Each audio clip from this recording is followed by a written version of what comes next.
2022 रे जब gangs of Puri season 1 बनी थिला ताकू तो लक्ष लक्ष लोक देखिछंती हेले आपण माने जानछंती से सीरीज को सबुठ प्रथमे के देखथिले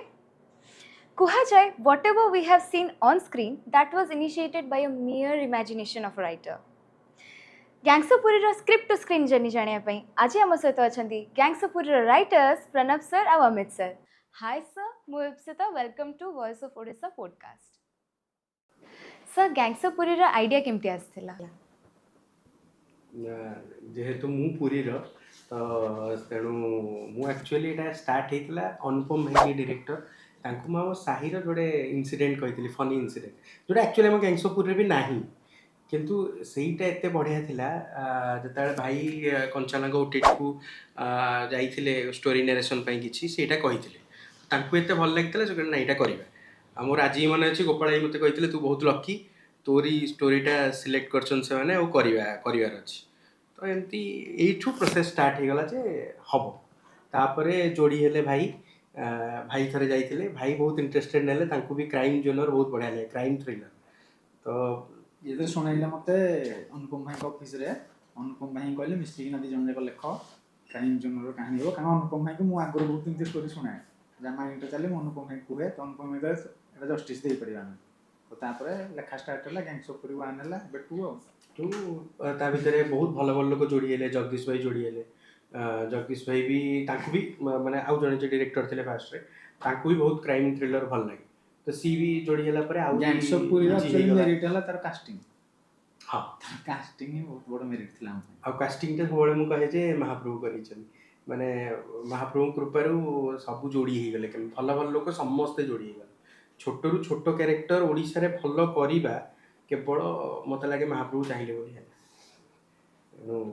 एमती तार जर्नी आरंभ होता चली भगवान करते तापर 1 टाको बहुत माने समस्त मेहनत बढ़िया थिला 2 रे भी तार डबल मेहनत है अनुपम भाई निजे हो वर्षा मैडम होतु जगदीश भाई 1 ने थिला तापर एक्टर मानकर समस्त माने शूटिंग ये को सपोर्ट करबा कहानी को जस्टिस दवा से कैरेक्टर को समस्त सहयोग बढ़िया थिला आउ सब बड़ा होता टेक्नीशियंस मु सब कहे एबे भी जो सिनेमा पिच करिया जाऊँ आमर गोटे कंडीशन रोचे जे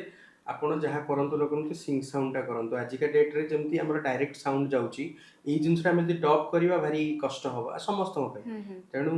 नेचुरल बिहेवियर जहाँ अच्छी एम्बियंस रे सिंग साउंड हेले बहुत भल तेणु आउ सबुठ बड़ कथा प्राय ओडिशा रे बहुत कम लोक भितर अनुपम भाई गोटे लोक जी सिंग साउंड रे ही करंतु सेटा हम पे बहुत बढ़िया हला हम सीरीज पे एमती है कि चलला लोगों को भल लगिला गैंग्स ऑफ पुरी रो जो सेटअप टा सेटा मॉडर्न डे पुरी रो नुह सेटा कंप्लीटली बेस्ड अछि 90s रे तो से आपण को जो राइटिंग टा सेटा को केमिति आपण सेई टाइम रे सेट करले सेटा जेहेतु आमे निजे 90s रो किड तापर ये पुरिया घर या घर जेतु पुरी तो या लैंग्वेज जना से छुआ थिला बेले से जिन सब देखिथिला ता स्कूल केमते थिला से पडिया केमते थिला कैरेक्टर सब केमते थिला कोन पिंधुथिले केमते खाउथिले तो से ऑथेंटिसिटीटा से पय वन ने बहुत बढ़िया हला कारण से जेतु निजे पुरी रो आ से निजे 90s के तो से पय सेटा बढ़िया जिनसा से आसी पाइला ना से जिनसटा को एराटा को हम आनी पाइलु सम आउ गोटे थाए जोटा ये बहुत बढ़िया था स्क्रीन प्लेटा एंकर बहुत बढ़िया तेणु स्क्रीन प्ले जेहेतु बढ़िया इनको अनुकूल गोटे पर्टिकुलर सीन माने एक्चुअली सत्य घटना को आम गैंग्स ऑफ पुरी रे थोइछु आउ सेही सीनटा वायरल थिला सेटा बहुत वायरल भी थिला माने लोक मते बहुत पर्सनली भी कहिचंदी भाई सेही सीनटा मते बढ़िया लागे गोटे सीन रे हमर गज काबू गेडाना जाइथिबे झाड़ा जाइथिबे गोटे पडिया को सेठी गोटे बढ़िया सीन थिला नास्टी मुना आ गेडार तो सेही सीनटा बहुत लोक मते पर्सनली कहिचंदी भाई सेही सीनटा हम जेतर सेटा हम गुल पाखर सीन किंतु सेटा पुरेथिलु हमें पुरी रे एटा के जानि ना आज हम कहू ओपनली एटा एक्चुअली एक घर कथा माने पूरा गां कथा से आनी पूरा थोई देला आ बहुत बढ़िया से ब्लेंड ही पड़ला आ एटा ही थाई राइटिंग रो बहुत माने हमको इजी है एक्चुअली जेतु ये निजे पूरी रो तो से ऑथेंटिसिटी कोन खाइबा एक्जेक्टली कारण किछि किछि खाइबा बे डिफर होजी से गली किमते थिला को जगह को हमें आ अनुपम भाई कर उठला डायरेक्टर अनुपम भाई जगदीश भाई थिले केति कि जिंस हमें बर्तमान सब जिन हम देखै परिबन ना से पूरा से प्रोडक्शन दरकार ये दरकार तो केति कि जगह हम किमिति सीन डिजाइन करबा ताकि से ऑथेंटिसिटी रा मिलिबो तो सेटा बहुत माइन्यूटली देखाइतला से समय से दे ही गला गैंग्स ऑफ पुरी रो फर्स्ट ड्राफ्ट टा केमती थिला ଫାଷ୍ଟ ଡ୍ରାଫ୍ଟ ମାନେ ଆମେ ତ ଯେତେବେଳେ ଫାଷ୍ଟ ଡ୍ରାଫ୍ଟ Actually ଆରମ୍ଭ ମନେ କଲୁ ନାହିଁ। actually ମନେ ନାହିଁ ତୋର କଣ କଥା। ଥିଲା। କିନ୍ତୁ ଫାଷ୍ଟ ଡ୍ରାଫ୍ଟ ଏମିତି ଥିଲା କି ଆମେ ବହୁତ କଥା ହେଲୁ ଯୋଉଟେ ପାଇଲୁ ଯେହେତୁ ଗୋଟେ ଇଣ୍ଟରେଷ୍ଟିଂ ସବଜେକ୍ଟ ନୂଆ ମାନେ ନୂଆ ଫାଷ୍ଟ ଅଫ୍ ଅଲ୍ ଗୋଟେ ଗ୍ୟାଙ୍ଗଷ୍ଟର କାଇଣ୍ଡ ଅଫ୍ ମୁଭି ଓଡ଼ିଶାରେ ହବ ୱେବ୍ ସିରିଜ୍ ହବ ତ ତାର ଗୋଟେ ଇଣ୍ଟରେଷ୍ଟ ନା ଫାଷ୍ଟ ଟାଇମ୍ ଆମେ ଏଇଟା କରିବା ତ ସେଇଟା ବିଷୟରେ ଆମେ ବହୁତ କଥା ହେଲୁ ଏମିତି ସିନ୍ ହବ ଇଆଡ଼େ ମୁଁ କିଛି ଇନସିଡେଣ୍ଟ କହିଲି ଆମ ଅନୁଗୁଳର ଇଏ କିଛି ପୁରୀର ବହୁତ କଥା କହିଲା ତ ଏମିତି ଭିତରେ ଆସି ଏଠୁ ଗୋଟେ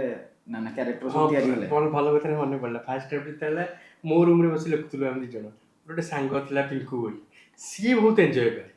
ସିଏ ଆମର ଫାଷ୍ଟ ଅଡିଏନ୍ସ ସିଏ ଆମର ଫାଷ୍ଟ ଅଡିଏନ୍ସ ସିଏ ଏତେ ଏନ୍ଜୟ କରିଛି ଆମେ କହିଲୁ କ'ଣ ହବ ନ ହବ ଜାଣିନୁ କିନ୍ତୁ ଆମକୁ ମଜା ଲାଗିଲା ଲେଖିବାକୁ ଯେ ଗୋଟେ ଲୋକ ଅଲରେଡ଼ି ଅଛି ଯିଏ ହସୁଛି ଆମ କଥାରେ ଆରେ ହଁ ହଁ ଏଇଟା ବଢ଼ିଆ ଲାଗିବ ଆରେ ହେଇଥିଲା ଏମିତି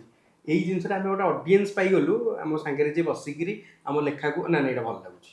ଏଇ ଜିନିଷଟା ଆମ ପାଇଁ ବହୁତ ସୁବିଧା ହେଇଗଲା ଏଇ ପର୍ଟିକୁଲାର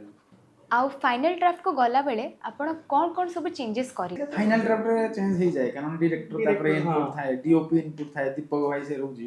ଆକ୍ଟର ମାନଙ୍କର ବି ଇନପୁଟ ଥାଏ କି ଦେଖ ଶିବା ଏମିତି ଟିକେ ଯଦି ହେଇପାରିବ ତ ସମସ୍ତଙ୍କ ଇନପୁଟ ପରେ ଫାଇନାଲଟା ବାହାରେ ତା ପୂର୍ବରୁ ଯୋଉଟା ଥାଏ ସେଇଟା ଆମେ ବହୁତ ଜିନିଷ ଏକ୍ସଟ୍ରା ଲେଖିଥାଉ କେତେବେଳେ କୋଉଟା କମି ଯାଇଥାଏ ଏମିତି ସବୁ ହେଇଥାଏ ଆଉ ଆମେ ବି ତ କେବେ ଭାବିନଥିଲୁ ଆମେ ଲେଖିଲା ବେଳେ ବାବୁଜେନା କ୍ୟାରେକ୍ଟରଟା ଏତେ ବଡ଼ ହିଟ୍ ହେଇଯିବ ମାନେ ଆମେ ଚିନ୍ତାଧାରା ଇଏ ଚିନ୍ତାରେ ନଥିଲା ଇଏ କହିଲା ଇଏ ଯେତେବେଳେ ଦେଖିଲା ମାନେ ୱେବ୍ ସିରିଜଟା ପୁରା ମାନେ କାଲି ହିଁ କଥା ହେଉଥିଲୁ କହିଲା ମୋତେ ଲାଗିଲା ଯେ ମାନେ ବାବୁଜେନା କ୍ୟାରେକ୍ଟରକୁ ଲୋକ ସିମ୍ପାଥି ନେବେ ମୋର କିନ୍ତୁ ଆଜି ପର୍ଯ୍ୟନ୍ତ ବି ନଥିଲା ଯେ ଲାଷ୍ଟ ସିନ୍ରେ ବାବୁଜେନା ମଲାବେଳକୁ ଲୋକ କାନ୍ଦିଛନ୍ତି କି ଫିଲ୍ କରିଛନ୍ତି ମୁଁ ଭାବିନଥିଲି ବଟ୍ ମାନେ ଲୋକଙ୍କୁ ଭଲ ଲାଗିଲା ଆଉ ନୋ ଡାଉଟ୍ କେକେ ଭାଇ ବହୁତ ବଢ଼ିଆ କରିଛନ୍ତି ତାଙ୍କ ଫିଜିକ୍ ଆଉ ତାଙ୍କ ଆକ୍ଟିଂ ପୁରା ପଢ଼େଇଲେ ଆମ କ୍ୟାରେକ୍ଟର ସିଏ ଏତେ ଭଲ କରିଛନ୍ତି ଯେ ମୋତେ ଲାଗିଲା ସେ ଖାଲି ଚାଲିକି ଆସିଲେ ଲାଗୁଛି ବାବୁଜେନା ଆସୁଛି ସେଇଟା ତେଣୁ ମୁଁ ସବୁବେଳେ ସେଥିପାଇଁ କହେ ଯେ ମହାପ୍ରଭୁଙ୍କ ଆଶୀର୍ବାଦ ଗୋଟେ ଯେ ସମସ୍ତେ କେକେ ଭାଇଙ୍କର ଗୋଟେ ଭଲ ପଳେଇବେ। ଜିନିଷ ହେଲା ଦିଟା ମୁଭି ତାଙ୍କ ସହିତ ଆମର ବ୍ୟାକ୍ ଟୁ ବ୍ୟାକ୍ ହେଇଛି ତାଙ୍କ ତରଫରୁ ଜିନିଷ ଆଡ୍ ହେଇଯିବ ମାନେ ସ୍କ୍ରିପ୍ଟରେ ତମେ ଲେଖିଥିବ ଏ ସିଏ ବି ସି ଧରିନା କରିବେ ତାଙ୍କର ଗୋଟେ ଏଇଟା ବହୁତ ଭଲ ଆଉ ଏଇ ସିରିଜରେ ମୁଁ କହିବି ପ୍ରାୟ ଆକ୍ଟର ସେଇଟା ପୁରୀରେ ଯୋଉ ଜିନିଷଟା ପ୍ରାୟ ହଁ। ଆକ୍ଟର କରିପାରିଲେ ମାନେ କରିପାରିଲେ। ଆମ ଲେଖାଟାକୁ ସେ ଆହୁରି ବଢିଆ ଆହୁରି ତାଙ୍କ ଭଲ through ରେ ସେ କରିପାରିଲେ। ଡିଫାଇନ୍ କରିଲେ। ବଢିଆ ମାନେ ଇଭେନ୍ ଗେଡାନା କ୍ୟାରେକ୍ଟର ହେଲା ଉଦିତ ଭାଇ ଯିଏ କରିଛନ୍ତି ସମସ୍ତେ ମାନେ ବହୁତ ସମସ୍ତେ କ୍ୟାରେକ୍ଟର ମାନେ ବହୁତ ନୋ ଡାଉଟ୍ ଟିଲୁ ସାର୍ ତମେ ଗ୍ରେଟ୍ ସିଏ ବି ମାନେ ସେ ଗୋଟେ ଲୋକ ମୋତେ ଲାଗିଲା ଆପଣ ବିଲିଭ୍ କରିବେନି ଗ୍ୟାଙ୍ଗସ୍ ଅଫ୍ ପୁରୀରେ ବୋଧେ ତାଙ୍କର 3 ଦିନ ଖଣ୍ଡେ ସୁଟ୍ ଥିଲା 3.5 ଦିନ ଖଣ୍ଡେ ସୁଟ୍ ଥିଲା ଆଉ ମେଜର ସେ କ୍ୟାରେକ୍ଟର ଯୋଉ କରିଛନ୍ତି ତାଙ୍କ ଏତିକି ହିଁ ଆକ୍ଟିଂ କରିଛି ସେ ଗୋଟେ ଖାଲି ଆପଣ ମାର୍କ କରିବେ ଦେଖିବେ ଏବେ ଗୋଟେ ଏଇଠି ବସିଛନ୍ତି ଆଉ ଏତିକି ଥିଲା ହଁ ଏତିକି ଭିତରେ ସେ ଯେତିକି ଆକ୍ଟିଂ କରିଛନ୍ତି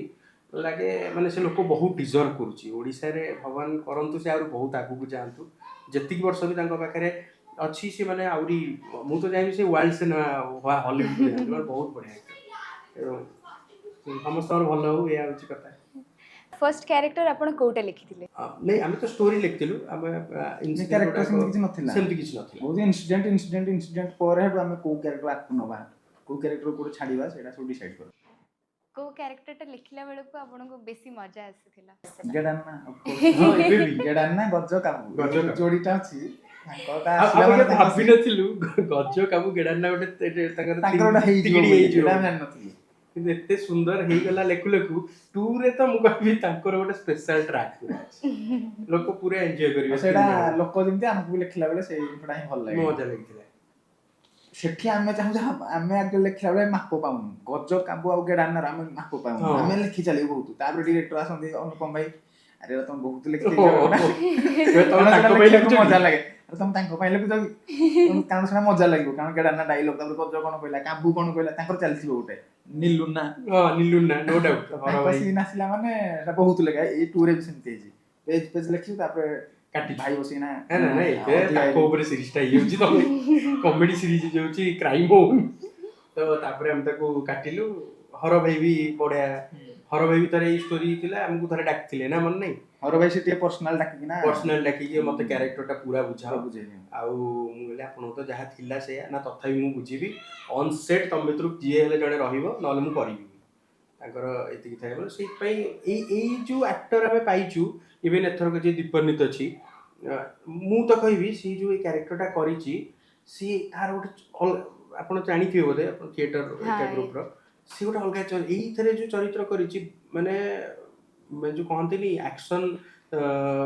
ସ୍ପିକ୍ ଲାଉଡର ଦେନ୍ କ'ଣ ଯୋଉ ଯାହା ବି ଅଛି ମୁଁ କହିପାରେନି Actions speak better than exactly words ତ ସେଇଟା ଏଥରକ ଦେଖିବି ମାନେ ତା ଆଖି ତା ଲୁକ୍ ତା ଆକ୍ସନ କଥା ମାନେ ସେ କହୁଛି। କ୍ୟାରେକ୍ଟରଟା ଆମେ ଆଣିଲୁ ଏଇଥିପାଇଁ କି ସାଇଲେଣ୍ଟ ଲୋକ ଯେତେବେଳେ ମାନେ ଭାଇଲେନ୍ସ ଆଡ଼କୁ ଯାଏ ସେଇଟା ବହୁତ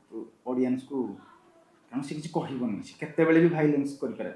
ସେ ଫିଅରଟା ଅଡ଼ିଏନ୍ସ ଆଉ ଭିତରେ ତାକୁ ଜେନେରେଟ୍ ପ୍ରେଡିକ୍ଟ ହେବ, କରିହବନି। ତାକୁ ପ୍ରେଡିକ୍ଟ କରିହେବନି। ତ ସେଇଟା ପାଇଁ କଲୁ। ଆଉ ଆମ କଲେଜରେ ଜଣେ ସିନିୟର ଥିଲେ, ତାଙ୍କ ନାଁ ବି ହୁଁ ପାରା। ତାଙ୍କ ନାଁ ପାରା ଆଉ ମାନେ ଦି ଜଣଙ୍କ ମିଶିଲା, ତାଙ୍କର ପାରା ଥିଲା ଆଉ ଆମର ପୁରୀରେ ଆକ୍ଚୁଆଲି ଗୋଟେ ଗ୍ୟାଙ୍ଗଷ୍ଟରର ନାଁ ବି ପାରା। ଓହୋ କହିବାଟା ଠିକ ହବ କି ନାହିଁ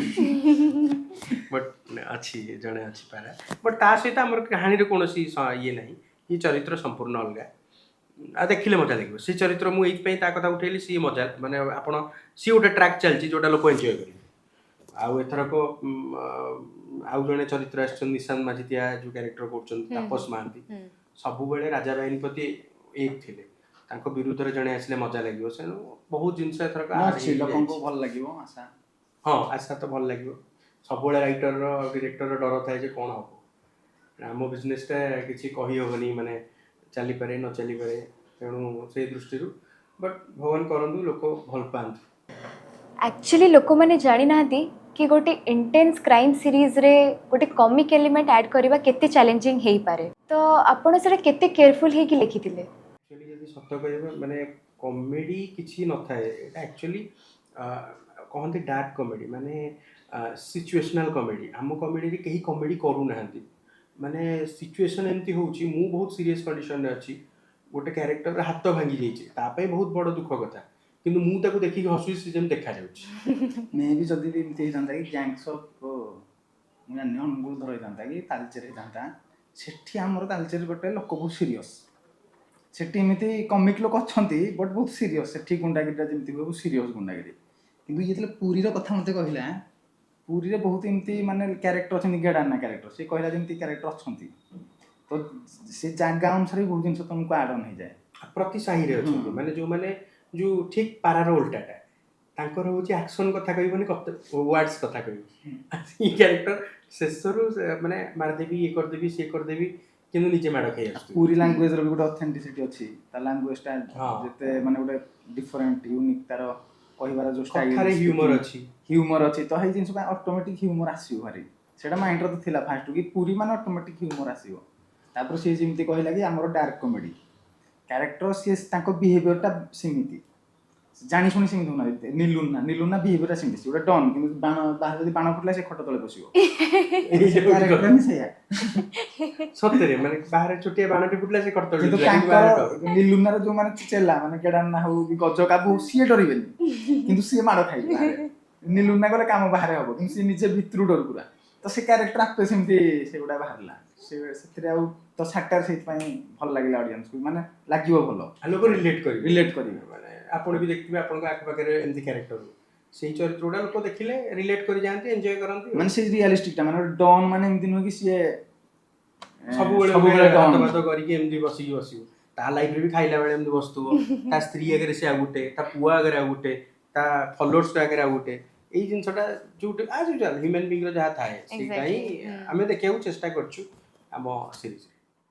ଜଣେ ରାଇଟର ଆଉ ଡିରେକ୍ଟରର କମ୍ବିନେସନ୍ ଡିସାଇଡ୍ କରେ କି ଆଉଟପୁଟଟା କେମିତି ହେଇଥିବ। ତ ଆପଣଙ୍କର ଡିରେକ୍ଟରଙ୍କ ସହିତ କେମିତି ବଣ୍ଡିଙ୍ଗ ଥିଲା?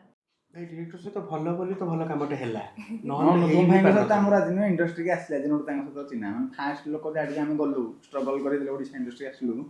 ଫାଷ୍ଟ ଲୋକ ଯାହାଠିକି ଆମେ ଗଲୁ ଯେଉଁ ପ୍ରଡକ୍ସନ୍ ହାଉସ୍, ସେଇଟା ଅନୁପମ ଭାଇଙ୍କର ଟେକ୍ନୋଆର୍ଟକୁ ଆମେ ଯାଇଥିଲୁ। ତ ସେଦିନଠୁ ପ୍ରତୀକ୍ଷା ଫିଲ୍ମରେ ବି ମୁଁ ଥିଲି ସେଟ୍ରେ, ଇଭିନ୍ ମୁଁ ପଛରେ ଶୋଇଛି, ଟିଲୁ ସାର୍ଙ୍କ ପାଖରେ ମେଡିକାଲ ବେଡ୍ ଫେଡ୍ରେ ସିନ୍ ଗୁଡ଼ାକରେ ମୁଁ ଜୁନିୟର ଆର୍ଟିଷ୍ଟ ଭଳିଆ ଶୋଇଛି। ତ ତାଙ୍କ ସହିତ ଗୋଟେ ମୂଳରୁ ବର୍ଷା ମ୍ୟାଡ଼ାମ୍ ହୁଅନ୍ତୁ କି ଅନୁପମ ଭାଇ, ଗୋପାଳ ଭାଇ, ତାଙ୍କ ଟିମ୍ର ସମସ୍ତଙ୍କ ସହିତ ଗୋଟେ ମୂଳରୁ ଚିହ୍ନା ପରିଚୟ ଥିଲା। ତ ଆମେ ଅଫିସକୁ ନର୍ମାଲି ଏମିତି ଯାଉ, କ'ଣ କାହାଣୀ ହେବ, କ'ଣ ଏ ବିଷୟରେ କଥା, ତ ସେଇ ଭିତରେ ବଣ୍ଡିଙ୍ଗ ଯେହେତୁ ଭଲ ଥିଲା, ପୁରୀ ଭଲ ହେଲା ଆଉ। ଗ୍ୟାଙ୍ଗସ୍ ଅଫ୍ ପୁରୀ କଥା କହିଲେ ସେଟା କମ୍ପ୍ଲିଟଲି ଡିଫାଇନ୍ କରୁଛି ଗ୍ୟାଙ୍ଗୱାର ଗ୍ୟାଙ୍ଗଷ୍ଟରକୁ। ଆପଣ ଯେଉଁ ଏଥିରେ ପଲିଟିକ୍ସକୁ ବ୍ଲେଣ୍ଡ କରିଲେ, ସେଇଟା ଆପଣ କେମିତି ଲେଖିଥିଲେ? ଗ୍ୟାଙ୍ଗଷ୍ଟର ସିନେମା ମାନେ ସେମାନଙ୍କର ଲଢ଼େଇଟା ପାୱାର ପାଇଁ, ଆଉ ଯେଉଁଠି ପାୱାର ଥିବ ପଲିଟିକ୍ସଟା ତା ସାଙ୍ଗେ ଯୋଡ଼ି ହେଇକି ଆସେ। ମାନେ ସବୁବେଳେ କ'ଣ ଥାଏ କି ଯେମିତି ମହାଭାରତରେ କୃଷ୍ଣ ଅଛନ୍ତି, କୃଷ୍ଣ ସବୁ କରଉଛନ୍ତି, କ୍ୟାରେକ୍ଟର ମାନେ କହୁଛନ୍ତି ଦୁର୍ଯ୍ୟୋଧନ କହୁଛି ମୁଁ ୟାକୁ ମାରିଦେବି, ଅର୍ଜୁନ ତାଙ୍କୁ ମାରିଲେ, କିନ୍ତୁ କରିବା ଲୋକ କୃଷ୍ଣ। पॉलिटिक्स राजनीति पाई ही ये सब घटना माने राजनीति रे एक्चुअली पॉलिटिक्स रे पावर भी अच्छी और पैसा भी अच्छी मनी भी अच्छी आ ताकू नहीं सब चलछिटा निराट सत्य एक्चुअली यहाँ गोटे कथा हुआ पॉलिटिक्सटा सबुठ अच्छी घर भितर आरंभ करना विधानसभा जाके एमती ना कि आम घरे पॉलिटिक्स नहीं कि तुम घरे पॉलिटिक्स नहीं पॉलिटिक्स सबुठ अच्छी तो पॉलिटिक्स जोड़े थाए पावर स्ट्रक्चर थाए घरे सब लीडर हेले बापा माँ तापर जदि मु काली पावर स्ट्रक्चर उपरକୁ ଯିବାକୁ ଚେଷ୍ଟା କଲି ଆମ ଘର ଭାଙ୍ଗିଯିବ ତ ସେଇ ପାୱାର ଷ୍ଟ୍ରକ୍ଚର ଯୋଉଠି ଥିବ ପଲିଟିକ୍ସ ସେଇଠି ଥିବ ତ ଗ୍ୟାଙ୍ଗସ୍ ଅଫ୍ ପୁରୀରେ ସେଇ ଜିନିଷଟା ଅଟୋମେଟିକାଲି ଆସିବ ଭାରି କି ତମେ ସେଇ ପାୱାର କାରଣ କାହାଣୀର ମୂଳ କଥାଟା ହେଉଛି କି ପାୱାର କିଏ ଗେନ୍ କରିବ କିଏ ପୁରୀର ନନା ହବ ତ ନନା ଯୋଉଟା ହବ ସେଟା ତମେ ବିନା ପଲିଟିକ୍ସରେ ହେଇପାରିବନି ଯିଏ ନନା ହବ ମାନେ କିଛି ଲୋକ ଦାନା ନେବେ ଏଇ ଜିନିଷଟା ଆମେ ଦେଖେଇଛୁ ତେଣୁ ସତରେ ବି ଯୋଉ ବି ଆପଣ ଯୁଆଡେ ଯାଆନ୍ତୁ କିଏ ତ ଗୋଟେ ବଡ ଲୋକଟେ ମଲେ ପୁଣି ଆଉ ଗୋଟେ ତା ଜାଗା ଜଣେ ନବ ଜାଗା ନେବେ ଏଇ ପଲିଟିକ୍ସଟା ଚାଲେ ଆମର ଏଠି ରାଜା ବହିନପତି ସେଇ ଶ୍ରୀକୃଷ୍ଣ ଚରିତ୍ର ଇଏ ସମସ୍ତଙ୍କୁ ଝଗଡ଼ା ଲଗେଇ ତାର ଫାଇଦାଟି ନେଉଛନ୍ତି ତେଣୁ ପଲିଟିକ୍ସ ରହିବ ସବୁ ଜାଗାରେ ଏଇଟା କେବଳ ଏଠି ନୁହଁ ଦୁନିଆରେ ସବୁ ଜାଗାରେ ପଲିଟିକ୍ସ ଅଛି ତ ଏହା ଘଟଣା ଆପଣ ଏଥିରେ ରାଇଟର ଅଛନ୍ତି ଆଉ ଆପଣଙ୍କର ଗୋଟେ ବହୁତ ହି କି ଏଲିମେଣ୍ଟ କ୍ୟାରେକ୍ଟର ଯୋଉଟାକି ଥିଲା। ନାସ୍ଟି ମୁନା ତ ସେଇ କ୍ୟାରେକ୍ଟରଟା ଆପଣ କେମିତି ଭାବିଲେ କି ନାଇଁ ସେଇ କ୍ୟାରେକ୍ଟର ଆକ୍ଚୁଆଲି ରାଇଟର ପୂର୍ବରୁ ମୁଁ ଆକ୍ଟର ମାନେ ମୁଁ ଆକ୍ଟିଂ କରିବାକୁ ଆସିଥିଲି ମୁଁ କହୁଥିଲି ନା ଭାଇଙ୍କି ଏଇଟା ପିଚ୍ କରୁ କରୁ ମୋ ସାହିର ଯୋଡ଼େ ଜିନିଷ ଏମିତି ଏଲିମେଣ୍ଟ ତାପରେ ସେ ଏମିତି ହେଲା ଏଇଟା ଫାଇନାଲ୍ ହେଲା ମୋର ତା ପୂର୍ବରୁ ଆମେ ବି ୟୁଟ୍ୟୁବରେ ବି ମୁଁ ଲେଖାଲେଖି ସ୍କେଚେସ୍ ଫେଚେସ୍ ଯେଉଁ ଲେଖାଲେଖି କରେ କିନ୍ତୁ ସ୍କେଚେସ୍ ଏଇଥିପାଇଁ ଲେଖେ ଯେ ମୋ ପାଇଁ ଗୋଟେ ଚରିତ୍ର ବାହାରିବ ଏଥିରେ ବି ସେଇ ପଲିଟିକ୍ସ ଯେଉଁ ପଲିଟିକ୍ସର କଥା କହୁଥିଲେ ମୁଁ ଲେଖୁଛି ମାନେ ନିଜେ ଆକ୍ଟିଂ କରିବ ବୋଲି ମୁଁ ନିଜେ ଗୋଟେ କରିବି ଆଉ ମୋର ଇଚ୍ଛା ଥିଲା ଆଉ ଟିକେ କ'ଣ ଅଧିକା କରିବି ବଟ୍ ଯୋଉଟା ମରିବ ବୋଲି ବି ଚାହୁଁନଥିଲା ମୁଁ କହିଲି ନା ନା ମୋର ମାନେ ମୁଁ ସାକ୍ରିଫାଇସ୍ କଲି ଆକ୍ଚୁଆଲି କିଏ ତ ଗୋଟେ ସାକ୍ରିଫାଇସ୍ କରିବ ନା ଗୋଟେ ୱେବ୍ ସିରିଜ୍ ହେଇଥାନ୍ତା ଗ୍ୟାଙ୍ଗ ୱାର୍ କେହି ମରି ନଥାନ୍ତେ କେମିତି ହେଇଥାନ୍ତା ତେଣୁ ଆମେ ଆକ୍ଚୁଆଲି ଗ୍ୟାଙ୍ଗସପୁରରେ ଦିଟା ବଡ଼ ବଡ଼ ଲୋକ ମଲୁ ବାବୁ ଜେନା ଆଉ ମୁଁ ଆଉ ଦିଟା ବଡ଼ ବଡ଼ ଲୋକ ବି ମାରିଲେ ଶିବାନା ସେପଟେ ଶିବାନା କେଦାରନାଥ ତେଣୁ ଏଇଟା ସେ ଆକ୍ଟରର ଭୋକ ଏବେ ବି ଅଛି ମାନେ ଏବେ ବି ମୁଁ ଯୋଉଟା ଲେଖେ ଆଉ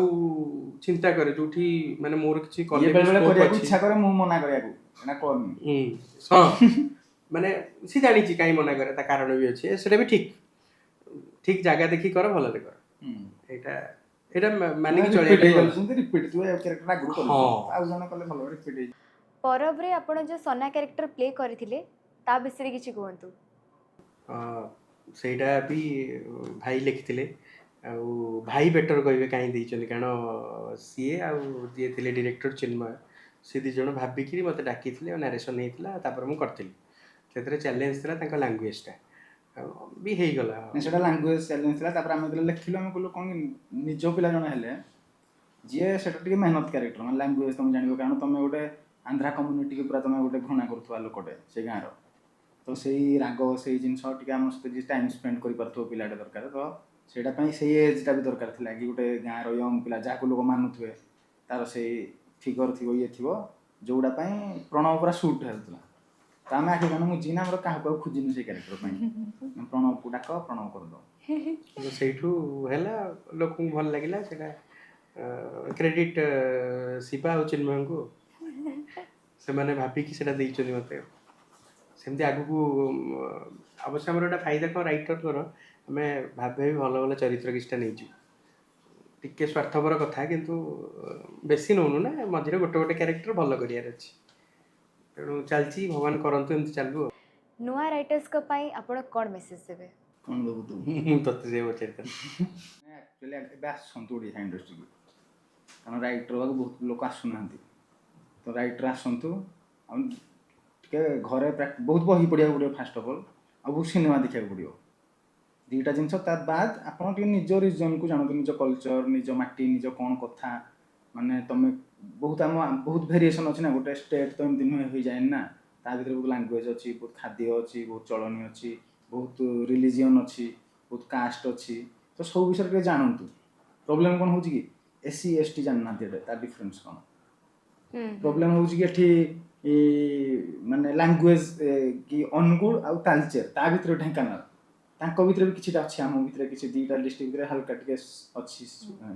ଯେମିତି ବାଲେଶ୍ୱର ଆଉ ଭଦ୍ରକ ଭଦ୍ରକ ତାଙ୍କ ଭିତରେ ଅଛି ବାରିପଦା ହଁ ତ ସମୁଦ୍ର କୂଳିଆ ଲୋକଙ୍କର କ'ଣ କେମିତି ଷ୍ଟାଇଲ ଅଫ୍ ଇଏଟା ନଦୀ କୂଳିଆ ଲୋକଙ୍କର କ'ଣ ଲ୍ୟାଣ୍ଡସ୍କେପ୍ ଲୋକଙ୍କର କ'ଣ କୋରାପୁଟ ଫୋରାପୁଟ ତ ସେଗୁଡ଼ା ସବୁ ଟିକେ ଜାଣିବା କଥା ଜାଣିଲେ ସେ ରାଇଟିଂଟା କରି ହେଲ୍ପ କରିବ ଏଠି କ'ଣ ଡାଇରେକ୍ଟ ପଳେଇ ଆସିକି ନା ସେମିତି ତୁମେ କରିଦେଲେ ହେବନି ସେଗୁଡ଼ା ଟିକେ ଜାଣିବା କଥା ତା ସହିତ ବହି ପଢ଼ିବା କଥା ବଡ଼ ବଡ଼ ରାଇଟର ମାନଙ୍କୁ ଫଲୋ କରିବା କଥା ତା ସହିତ ବହୁତ ମୁଭି ଦେଖିବା କଥା ତାକି ତୁମେ ସ୍କ୍ରିନ୍ ପ୍ଲେ ଆଡପ୍ଟ କରି ମାନେ ଆଡପ୍ଟ ଏକ୍ଜାକ୍ଟଲି ତୁମେ ବୁଝିପାରିବ କି ଆକ୍ଟ କ'ଣ ଡ୍ରାଫ୍ଟ କ'ଣ କେମିତି ଲୋକକୁ ହୋଲ୍ଡ କରାହେଉଛି ଯେମିତି ଗୋଟେ ନର୍ମାଲ ଫିଲ୍ମ ହିନ୍ଦୀର ତୁମେ ଧର ଦେଖୁଛ ଗୋଟେ ଫିଲ୍ମରେ କିଛି ନାହିଁ କାହାଣୀ ବଟ୍ ସେ 3 ଘଣ୍ଟା ତୁମକୁ କେମିତି ହୋଲ୍ଡ କରାଇଦେଲା କ'ଣ ମ୍ୟାଜିକ୍ ଥିଲା ସେ କାହାଣୀରେ ଆନିମଲ୍ ଯେମିତି ଆସିଲା ତ ସେଇ ସବୁ ଟ୍ରିକ୍ସ ତୁମ ଫିଲ୍ମକୁ ଦେନା ସମୀକ୍ଷା କଲେ ହିଁ ଜାଣିପାରିବ ସେ ଖାଲି ଦେଖିଦେନା ତୁମକୁ ମଜା ଲାଗୁଛି କିନ୍ତୁ ତୁମେ ଲେଖିପାରିବନି ଯେମିତି ଚିକେନଟା ମୋ ମା ବନେଇଲେ ମୁଁ ଖାଇଦେଲେ ମୋତେ ଭଲ ଲାଗୁଛି କିନ୍ତୁ ମୋତେ ଯଦି କୁହାଯିବ ବନା ମୁଁ ବନେଇ ପାରିବିନି କିନ୍ତୁ ମୋତେ କନଫିଡେଣ୍ଟ ଲାଗୁଛି ଏଇ ଜିନିଷ ପକେଇଦେବି କିନ୍ତୁ ଦେଲେ ହିଁ ମୁଁ ବନେଇ ପାରିବିନି ଭଲ ସ୍କ୍ରିନ୍ ପ୍ଲେ ଆଉ ରାଇଟିଂଟା ସେମିତି ତୁମକୁ ଲାଗିବ ମୁଁ ଲେଖିଦେବି କିନ୍ତୁ ତୁମେ ଲେଖିପାରିବନି ହଁ ଆଉ ଟ୍ରାଭେଲ କରିବା କଥା ହଁ ସେଇ ଓଡ଼ିଶା କଲଚର ଯେତେ କୁଆଡ଼ୁ ଏକ୍ସପ୍ଲୋର ଜାଣିବ କରିବା ସେତେ ଯେତେ ନୂଆ ନୂଆ explore ଜିନିଷ କରିବ। ଜାଣିବା ସେ ଓଡ଼ିଶା କଲଚର ତୁମେ କୁଆଡ଼ୁ ଜାଣିବ ବାହାର କଲଚର ଜାଣିବ ଟ୍ରାଭେଲ କରିବାକୁ ପଡ଼ିବ ଟ୍ରାଭେଲ କରିବାକୁ ପଡ଼ିବ ଏଇଆ ହଉଛି- ସେତିକି କଥା ହେଇଗଲେ ହେଇଯିବ ସେତିକି ହେଲେ ଆଉ ନୂଆ ପିଲା ଆସନ୍ତୁ ଆକ୍ଚୁଆଲି ଆସନ୍ତୁ ଆକ୍ଚୁଆଲି ଆସୁନାହାନ୍ତି ଆକ୍ଚୁଆଲି ବି ସତ କହୁଛି ଓରିଜିନାଲ କଣ୍ଟେଣ୍ଟ ଦେଖିଲା ପରେ ରାଇଟରଙ୍କର ଯୋଉଠି ପାଇଁ ସେ ଡରୁଥିବେ ମୁଖ୍ୟ ଜିନିଷ ପ୍ରାଇସ୍ ରାଇଟରଙ୍କର ପ୍ରାଇସ୍ ସତରେ ବଢିଛି ଆଉ ଆମ ଓଡ଼ିଶା ଇଣ୍ଡଷ୍ଟ୍ରି ବିଷୟରେ ଆଉ ଗୋଟେ ବଢ଼ିଆ କଥା ମୁଁ କହିଦେବି ରାଇଟର ଆମକୁ ଶିଖିବା ପାଇଁ ଟିକେ ଟାଇମ୍ ଲାଗେ କିନ୍ତୁ ଆମେ ଫାଷ୍ଟରୁ ଶିଖିଗଲୁ କ'ଣ ହେଲା ଓଡ଼ିଶା ଇଣ୍ଡଷ୍ଟ୍ରି ଏମିତି ନାହିଁ କି 15 କୋଟି 100 କୋଟି ତୁମକୁ ଦେଇଦେବେ ଏବେ ତ ଗୋଟେ ଲିମିଟେଡ୍ ବଜେଟ୍ ଅଛି ତ ବଜେଟ୍ ଭିତରେ ରାଇଟିଂ ଆହୁରି କଷ୍ଟ ମାନେ ତମେ ଠିକ୍ ଭାବ ଜଣେ ଲୋକ ଗୋଟେ ଆଇଡିଆ ଧରନ ଆସିଲା ଯେ ଗୋଟେ କିଙ୍ଗ ତାର କେତେ ସୋଲଜରକୁ ପଠେଇବ ଗୋଟେ ରାଣୀକି ବଞ୍ଚେଇକି ଆଣିବା ପାଇଁ ଏଇଟା ଷ୍ଟୋରି ହବ କିନ୍ତୁ ତୁମ ବଜେଟ୍ ହେଉଛି 1 crore ତ ତା ଭିତରେ ତୁମେ କ'ଣ ରାଇଟିଂ କରିବ ତାକି ସେଇଟା ହେଇପାରିବ ଅଥେଣ୍ଟିକ୍ ଲାଗିବ ନହେଲେ ସେଇଟା ଗୋଟେ ଲାଗିବ ଯେମିତି ଫେକ୍ ଲାଗିବ ଫେକ୍ ଲାଗିବ ବହୁତ ଆର୍ଟିଫିସିଆଲ ହଁ, ଆର୍ଟିଫିସିଆଲ ହବ ଆଉ ବାହାରେ ଆମେ ଟ୍ରୋଲ ହବା ଟ୍ରୋଲ ହବା ଆମେ କ'ଣ ପାଇଁ ଟ୍ରୋଲ ହଉଛି କି ଆମ ସିନେମାରେ ଆମେ ଦେଖେଇ ପାରୁନେ ତାଙ୍କ ହିରୋ ଯେତେବେଳେ ଆସୁଛି ଘୋଡ଼ାରେ ଆମର ସ୍ପ୍ଲେଣ୍ଡର ପ୍ଲସରେ ଯାଉଛି କାରଣ ହିରୋକୁ ଆମର ହର୍ସ ରାଇଡିଂ ବି ଶିଖିବାକୁ ପଡ଼ିବ ନା ଆମେ ସବୁ ହର୍ସ ତ ତମେ ରାଇଡିଂ ସେଇଟା ଶିଖିନାହାନ୍ତି ରାଇଟିଂରେ କହୁଛନ୍ତି ତା ମିଟର ମୁଡି ହୁଏ ହଁ ତା ରାଇଟିଂ ହଁ ଆମେ ସେଇଟାକୁ ପ୍ରୁଫ୍ ମାନେ ଆମେ ବି କରିପାରିବୁ ଆମେ କରିଛୁ ବି ତମେ ସ୍ପ୍ଲେଣ୍ଡର ଆଉ ଘୋଡ଼ା ଦିଟା କ'ଣ ଦେଖାଅ କିନ୍ତୁ ତମେ କିନ୍ତୁ ଏଣ୍ଟ୍ରି ଭଲ ଦେଇପାରିବ କିନ୍ତୁ ଭଲ ଲାଗିବ ଭଲ ଲାଗିବ ଆଉ ତାର biggest example gangs of Puri ଆମେ ବହୁତ ଜିନିଷ ଗ୍ୟାଙ୍ଗ ୱାର ଷ୍ଟୋରି ଫାଷ୍ଟ ଆପଣ ଆଉ ଥରେ ରିଭିଜିଟ୍ କରିପାରିବେ ବହୁତ କମ୍ ଫାଇଟ୍ରେ ବି ଆମେ ଦେଖେଇଛୁ କେମିତି କ୍ରିମିନାଲ ମାନେ ତାଙ୍କର ଅପରେଟ୍ କରନ୍ତି ଆଉ ହେଇପାରିବ ଆଉ ଏଇଥିପାଇଁ ବି ଆଜି ମାଲାୟାଲମ କେରଳ ଇଣ୍ଡଷ୍ଟ୍ରି ବହୁତ ଉପରେ ତାଙ୍କ ବଜେଟକୁ ସେ ଜାଣିଛନ୍ତି ତାଙ୍କ ରାଇଟର ହଁ। ତାଙ୍କ ଡିରେକ୍ଟର ଏତିକି ବଜେଟ ନା ମତେ ଏତିକି ଭିତରେ ଅଡିଏନ୍ସ ଗ୍ରାବ୍ କରିବାର ତାପରେ ଅଛି ମୁଁ ରାଇଟରରେ କହିଲେ ମୋତେ କେହି ଏଠି 30 ଲକ୍ଷ ଟଙ୍କା ଦେବେନି ଗୋଟେ ସିନେମା ଲେଖିବାକୁ ମୁଁ ଜାଣିଛି ମୁଁ କେତେ ପାଉଛି ବଟ୍ ମୁଁ ଯେତିକି ପାଉଛି ଓଡ଼ିଶା ମାର୍କେଟ ଅନୁସାରେ ହିଁ ଭଲ କିଛି ଖରାପ ନୁହଁ ଖରାପ ନୁହେଁ ତେଣୁ ଆଉ ଯେତେବେଳେ ଆମେ ଓରିଜିନାଲ ଲେଖିବା ଷ୍ଟାର୍ଟ କଲୁ ଏଇଟା ଗୋଟେ ମୁଁ ମାନେ ଗର୍ବର ସହିତ କହୁଛି ପ୍ରଡ୍ୟୁସର ଆମକୁ ବହୁତ ପ୍ରଡ୍ୟୁସର ଡାକୁଛନ୍ତି ଆଉ ଦଉଛନ୍ତି ପଇସା କିଛି ଖରାପ ପଇସା ଦଉନାହାନ୍ତି ଓଡ଼ିଶା ମାର୍କେଟକୁ ଯାଇକି ଆମେ ଚାହୁଁଛୁ ଏଇ ନୂଆ ପିଲା ଆସିଲେ ଏଇ ପ୍ରାଇସଟା ଆହୁରି ବଢିବ ଆହୁରି ଭଲ ମାନେ ଡିରେକ୍ଟର ବି ଆପଣ ବି ନୂଆ ଆସନ୍ତୁ ସିଏ ବି ଆସନ୍ତୁ ପଢିକି ରାଇଟିଂ ଆସନ୍ତୁ ରାଇଟିଂରେ ବହୁତ ଭଲ ପଇସା ଅଛି ରାଇଟିଂ industry ଗୋଟେ ହଉ। ଜିନିଷ ଏମିତି ନା ମୁଁ ଲାଗିବ ସବୁ ମୁଁ କରିଦେବି ହଁ ରାଇଟିଂ Actually। ଲାଗେ ମୁଁ କରିଦେବି କିନ୍ତୁ ତମେ କରିପାରିବନି ଡିରେକ୍ସନ ବି ସେଇଆ ଜଷ୍ଟ ସେଇ କଥା କହିଥାନ୍ତି ଡିରେକ୍ସନ ବି ସେ ଡିରେକ୍ସନ ତମେ ଲାଗିବ ଭାବିବ ରାତିରେ ଜେଲର ଦେଖିଲ ସକାଳୁ ମୁଁ ଗୋଟେ କରିଦେବି ଗୋଟେ କରିଦେବି ଟ୍ରେଲର ହବନି। ତମେ ଟ୍ରେଲର କରିଦବ କିନ୍ତୁ ଜେଲର କରିପାରିବ ଏଇଟା ତ ତ ରାଇଟିଂ ଟିକେ ପଢିକିନା ଆସିବା କଥା ମୁଖ୍ୟ କଥା ହେଲା ଏଠି ଯୋଉମାନେ ବି ଆସୁଛନ୍ତି ଟିକେ ମାନେ ପ୍ରି ୱାର୍କ ନାହିଁ ରାଇଟର ମାନଙ୍କର ଖାସ କରି କାରଣ ସେଇଟା ଏବେ ଇଣ୍ଡଷ୍ଟ୍ରି ଟେକ୍ନିସିଆନ ବଢିଆ ହେଇଗଲେଣି ନା ବଢିଆ ବଢିଆ ଡିଓପି ବଢିଆ ହେଇଗଲେଣି ଏଡିଟର ବଢିଆ ଆକ୍ଟର ମାନେ ନୂଆ ଜେନେରେସନ ଆରମ୍ଭ କରିନା ପୁରୁଣା ଲୋକମାନେ ଯୋଉମାନେ ସବୁ ଏବେ ନୂଆ ନୂଆ ମାନେ ପୁରୁଣା ଲୋକମାନେ ଯାହାକୁ ଅଣା ହଉଛି ଇଣ୍ଡଷ୍ଟ୍ରି ସତ କଥା ଛାଡି ଦେଇଥିଲେ ଲାଷ୍ଟ 7-8 ବର୍ଷ ହେଲା ସେମାନେ ସବୁ ଫେରୁଛନ୍ତି ତ ଏଇଟା ଗୋଟେ ବଡ ମାହୋଲ ତିଆରି ହଉଛି କେବଳ ଡିରେକ୍ଟର ଆଉ ରାଇଟରଙ୍କର ଅଭାବ ଅଛି ହେଲେ କ'ଣ ଆମେ ଡିପେଣ୍ଡେବଲ ନହେଲେ ଆମେ ବହୁତ ଥର ଶୁଣିଛୁ ମୁଁ ହସ ବି ଲାଗେ ଏଇ କ୍ୟାରେକ୍ଟରଟା ମିହିର ଦାସ ଥିଲେ କ'ଣ କରିଥାନ୍ତେ ମିହିର ଦାସଙ୍କ ଭଳିଆ ଆହୁରି କାହିଁ 10ଟା ଅପସନ୍ ନାହିଁ ଆସନ୍ତୁ ଆଉ ଏମିତି ନାହିଁ ଯେ ନାହାନ୍ତି ଅଛନ୍ତି ଆମର ଯେହେତୁ ରାଇଟିଂସ୍ ନାହିଁ ମୁଁ ଅରିଜିନାଲିଟି ନାହିଁ ନିଜେ ଦେଖିଛି ଗୋଟେ ପ୍ରଡ୍ୟୁସରଟେ ଆସିଲା ମାନେ 6-7 ଜଣ ଡିରେକ୍ଟର ଯଦି ବ୍ୟସ୍ତ ହେଇଯାଉଛନ୍ତି ଆଉ 6 ମାସ ପରେ କରିବା ହଁ ତେଣୁ ଡିରେକ୍ଟର ନାହାନ୍ତି ଡିରେକ୍ଟର ନାହାନ୍ତି ଯୋଉଟା ବାହାର ଇଣ୍ଡଷ୍ଟ୍ରି ହଉନଥିବ କାରଣ 100-200 ଡିରେକ୍ଟର ଅଛନ୍ତି ସେଠି ଡିରେକ୍ଟର ଷ୍ଟ୍ରଗଲ କରୁଛନ୍ତି ଏଠିକି ପହଞ୍ଚିବା ପାଇଁ ଏଠି ପ୍ରଡ୍ୟୁସର ଷ୍ଟ୍ରଗଲ କରୁଛି ଡିରେକ୍ଟର ପାଖେ ପହଞ୍ଚିବାକୁ ବହୁତ ତେଣୁ ପଢୁ ଲୋକ ଆସନ୍ତୁ ନା ଲୋକ ମଷ୍ଟ ଆସିବା ଦରକାର ସାର୍ ମୋର ତ ଗୋଟେ ପର୍ସନାଲ କ୍ୱେଶ୍ଚନ୍ ଅଛି ଏଇଠି ତ ମୁଁ ଦେଖିଲି କି ଆପଣ ଦୁଇ ଜଣଙ୍କର ବଣ୍ଡିଙ୍ଗ ବହୁତ ହି ଭଲ ଅଛି ବଟ୍ ୟୁଜୁଆଲି କ'ଣ ହୁଏ କି କନଫ୍ଲିକ୍ଟ ଆସିଯାଏ ଡ୍ୟୁରିଂ ରାଇଟିଂ କି ନାଇଁ ଏଇଟା ଏମିତି ହେବନି ସେମିତି ହେବନି ଏଇଟାକୁ ଏମିତି ଲେଖିପାରିବା ସେମିତି ଲେଖିପାରିବା ତ ଆପଣ ଦି ଜଣଙ୍କର ରାଇଟିଂ ବେଳେ ଆପଣଙ୍କ ଡିଓଟା କେମିତି ମେଣ୍ଟେନ୍ କରୁଛନ୍ତି? ସେଇଟା ମୋତେ ଲାଗେ ଜନ୍ମ ତାରିଖଟା ସେମ୍ 18 ମୋର ବି ତାର ବି 18 ନ୍ୟୁମରୋଜିକାଲି ଯେହେତୁ ଜନ୍ମ ତାରିଖ ସେମ୍ କିଛି ଜିନିଷ ମିଶିଯାଉଛି ଏଇଟା ଆଉ ସିଏ ଟିକେ ବେଶୀ ମାନେ ମାନେ ମୁଁ ଟିକେ ଏଟା କମ୍ ମାନେ ହଁ। ସିଏ ମାନେ ତେଣୁ ତା ଆନ୍ସରଟା ସେଇଆ। ହଁ ଆଉ ଗୋଟେ କଥା ବି କନଫ୍ଲିକ୍ଟ ଆସେ ମାନେ ଏମିତି ବି ହୁଏ ପାଟିତୁଣ୍ଡ ବି ହୁଏ ଏଇଟା ହବନି ସେଇଟା ହବନି କିନ୍ତୁ ଆମର ଏଇଟା ମ୍ୟୁଚୁଆଲ ଅଣ୍ଡରଷ୍ଟାଣ୍ଡିଂ ଅଛି। ସେଇଟା ମୁଁ ଆହୁରି ଭଲରେ କହିଦଉଛି। ହଁ ସିଏ ଯୋଉ କଥାଟା କହୁଛି ପ୍ଲିଜ୍ ଗୋଟେ ଘରେ ଦିଟା ପିଲାକୁ ରଖିଦିଅ ଦିଟା ସେମ୍ ପାୱାର ସେ ଯୋଉ ପାୱାର ପଲିଟିକ୍ସଟା ଆମେ ଭଲସେ ଜାଣିଛୁ ତ ସେମ୍ ପାୱାର ଯଦି ହେବେ ସେ ମାଡ଼ ହେବେ କଣ ପାଇଁ ନା ମୁଁ ତାକୁ କହିବାରେ ଗଲୁ ଖାଇବା ପ୍ଲେଟ୍ ଆଣିବୁ ସେ କହିବ ମୁଁ ଆଣିବି ତୁ ଆଣେ ତାର ମାଡ଼ ହବ ଟିକେ ପାୱାର କମ୍ ବେଶୀ ରହିବା ଦରକାର। ଯେ କୁହନ୍ତି ଅପୋଜିଟ୍ ପୋଲ୍ସ ଆଟ୍ରାକ୍ଟ। ନାଇଁ ଅପୋଜିଟ୍ ପୋଲ୍ Opposite ଏଇଟା ତ- ପାୱାର ପାୱାର ହଁ। ମୁଁ ଜାଣିବା ଦରକାର କି ମୁଁ ଏଇ ପ୍ରୋଜେକ୍ଟରେ ମୁଁ ହେଲି ଲିଡର ଇଏ ମୋ ତଳେ ଆଉ ଗୋଟେ ପ୍ରୋଜେକ୍ଟ ଆସୁଛି ନେକ୍ସଟ ପ୍ରୋଜେକ୍ଟ ମୁଁ ଜାଣିଛି ପ୍ରଣବ ଏଠି ଯାହା କହିବ ମତେ ଶୁଣିବାକୁ ପଡିବ ସିଏ ମୋ ବସ୍ ହେଲା ତ ପାୱାର ଡାଇନାମିକ୍ସ ଯଦି ରହିବ ଏମିତି ତାହେଲେ ଗୋଟେ ରୁମ୍ ଠିକ୍ ରହିବ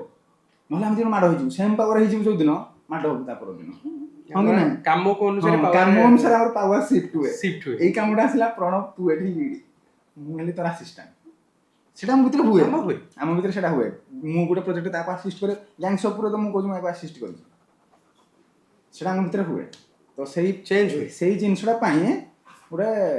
ଭଲ ମାହୋଲ ଆକ୍ଚୁଆଲି ବନେ ଫ୍ରେଣ୍ଡସିପ୍ଠୁ ବେଶୀ ଭଲ ମାହୋଲଟା ବନିଯାଏ ଯେହେତୁ ସିଏ ମୋତେ କହିବ ତୁ ଆଜି ଏତିକି ଜିନିଷ ସାରିଦେ ଆଜି ଏଇ ଜିନିଷଟା ପଢ଼ିକିନା ଆଜି ଭାବିକିନା ଆସେ ମୋତେ କରିବାକୁ ପଡ଼େ କାରଣ ମୁଁ ଜାଣିଛି ବର୍ତ୍ତମାନ ୟା ପାଖରେ ବେଶୀ ପାୱାର କାରଣ ଏଇ ଷ୍ଟୋରିଟା ଉପରେ ୟାର ବେଶୀ ଦିମାଗରେ ଅଛି ଆଉ ହୁଁ। ଅଲ୍ଟିମେଟଲି ଆଉ ଗୋଟେ ଜିନିଷ ଆମ ଭିତରେ ବାଡ଼ିଆ ପିଟା ହେଲେ ପଇସାଟା ଭାଗ ହେଇକି ଖରାପ ହେଇଯିବ ଆମେ ଯେତେ ଏକାଠି ରହିବୁ ପଇସାଟା ଭଲ ଆସିବ ଏଇଟା ଗୋଟେ ସିଏ ବି ଗୋଟେ ଆଙ୍ଗେଲ ରହୁଛି ସେଇଟା ମନିଟାରୀ ଆଙ୍ଗେଲ ସେଇଟା ଅଲ୍ଟିମେଟଲି ମେନ୍ ଯୋଉଠି ପଇସା ନାହିଁ ସେଠି ବାଡ଼ିଆ ପିଟା ହବ ପଇସା ତ ଅଛି ନା ଆମେ ଏକାଠି ହେଲେ ଭଲ କାମଟେ କରୁଛୁ ଆଉ ଏତିକି ଆମ ଭିତରେ ମାନବିକତା ଅଛି ଯେ ଆମେ ଭଲ କାମ ପାଇଁ ଏକାଠି ହବୁ ଆଉ ସତ କଥା ବି ଆମ ଭିତରେ ଯେତେ ଡିଫରେନ୍ସ ଥାଉ ଆମେ ସିନେମା ପାଇଁ ଦି ଜଣଙ୍କ ବହୁତ ପଜିଟିଭ ଯେ ଆମ ସିନେମାଟା ଭଲ ହବା ଦରକାର ସିନେମା ଆମେ ସବୁବେଳେ ଆମେ ବି ବହୁତ କଥା ହଉ ଅନ୍ୟମାନଙ୍କ ବିଷୟରେ ଆରେ ସେମାନେ କେମିତି ସିନେମାଟାକୁ କେମିତି ବଳି ପକଉଛନ୍ତି ଆମ ଇଗୋ କିଛି ନୁହଁ ମାନେ ଅଲ୍ଟିମେଟଲି ମୋ ସିନେମା ଭଲ ହେଲେ ମୋ ପର ଜେନେରେସନ୍ କାଲି ଗୋଟେ ଛୋଟ ପିଲାଟି ବି ଇଣ୍ଡଷ୍ଟ୍ରି ଆସିପାରିବ ଆଉ ଆମର ମେଜର କନସର୍ନ ବି ସେଇଆ ଅଛି ଆମ ଓଡ଼ିଆ ଇଣ୍ଡଷ୍ଟ୍ରିକୁ ଲୋକ ଗର୍ବର ସହିତ ଆସନ୍ତି ଆସୁନାହାନ୍ତି ନା ଲୋକ ଆସୁନାହାନ୍ତି ନା ଲୋକ ଗର୍ବର ସହିତ ଆସନ୍ତି ପ୍ରତିଦିନ ମୁମ୍ବାଇ କି ଗୋଟେ 10 ଲକ୍ଷ ଲୋକ ହଁ। ଟ୍ରାଭେଲ କରୁଛନ୍ତି ସିନେମା ପାଇଁ ହଁ Travel କେତେ ଜଣ ଲୋକ କରୁଛନ୍ତି, ଭୁବନେଶ୍ୱରକୁ ଆସୁଛନ୍ତି କେତେଟା ଲୋକ ଭୁବନେଶ୍ୱରକୁ ଟ୍ରାଭେଲ କରୁଛନ୍ତି ଖାଲି ସିନେମା ପାଇଁ ୱାନ୍ ଡେ ସୁଟ୍ କି ଓଲା ଗୋଟେ ଉବେର କରିବା ପାଇଁ 3 ପଳେଇ ଘଣ୍ଟା ଆସୁଛନ୍ତି କାମ ଓଲା ଓଲା ଉବେର କାମ ବ୍ୟାଙ୍କ କୋଚିଂ ବ୍ୟାଙ୍କ କୋଚିଂ କିନ୍ତୁ ସିନେମା ପାଇଁ କେତେ ଜଣ ଆସୁଛନ୍ତି କେତେ ଜଣ ଆସୁଛନ୍ତି ସେଇଟା ବଢ଼ିବ ଇଣ୍ଡଷ୍ଟ୍ରି ବଢ଼ୁ ଆମେ ଚାହୁଁ ଆମ ଇଣ୍ଡଷ୍ଟ୍ରିରେ ବି 100 ମିହିର ଦାସ ଆସନ୍ତୁ ବହୁତ କାମ ସେତିକି ସେଇଥିପାଇଁ ଷ୍ଟ୍ରଗଲ୍ ଆଉ ହବ ଆମର ଦୃଢ଼ ବିଶ୍ୱାସ ଅଛି ଆଉ ଗ୍ୟାଙ୍ଗସ୍ ଅଫ୍ ପୁରୀର ଅଡିଏନ୍ସକୁ କ'ଣ ମେସେଜ ଦେବେ? ଗ୍ୟାଙ୍ଗସ୍ ଅଫ୍ ପୁରୀର ଅଡ଼ିଏନ୍ସ ଆମକୁ ବହୁତ ଭଲ ପାଇବା ଦେଇଛନ୍ତି ସିଜନ୍ 1ରେ ସିଜନ୍ 2ଟା ଦେଖନ୍ତୁ ସିଜନ୍ 2 ଯଦି ସିଜନ୍ 1 କିଏ ଦେଖିନାହାନ୍ତି କଞ୍ଚାଲଙ୍କା OTTରେ ଏବେ ବି ଅଛି ଆପଣ ଆପ୍ରେ ଯାଇକି ଦେଖିପାରିବେ ସବସ୍କ୍ରିପସନ୍ ନେଇକି ଦେଖିଲା ପରେ ଆପଣ 2ଟା କନେକ୍ଟ କରିପାରିବେ ଆପଣଙ୍କୁ ବହୁତ ବଢ଼ିଆ ଲାଗିବ ବୋଲି ଆଶା କରୁଛି ସେମ୍ ଗୋଟେ ଇଣ୍ଡଷ୍ଟ୍ରି ଆଗକୁ ଯିବାକୁ ହେଲେ ବି ଗୋଟେ ସିନେମା ଇଣ୍ଡଷ୍ଟ୍ରି ବହୁତ ଏଇଭଳିଆ ବ୍ରଡକାଷ୍ଟ ଶୋ ଦରକାର ନିହାତି ଲୋକଙ୍କ ପାଖରେ ଯାଇକି ପହଞ୍ଚି ପାରିବ କଣ୍ଟେଣ୍ଟ ତ ଭଏସ୍ ଅଫ୍ ଓଡ଼ିଶା ଏଇଟା ଗୋଟେ ଭଲ ଚେଷ୍ଟା ତ ପ୍ଲିଜ୍ ଭଏସ୍ ଅଫ୍ ଓଡ଼ିଶାକୁ ଆପଣ ସବସ୍କ୍ରାଇବ୍ କରନ୍ତୁ ଲାଇକ୍ କରନ୍ତୁ ଆଉ ସ୍ନେହ ଦିଅନ୍ତୁ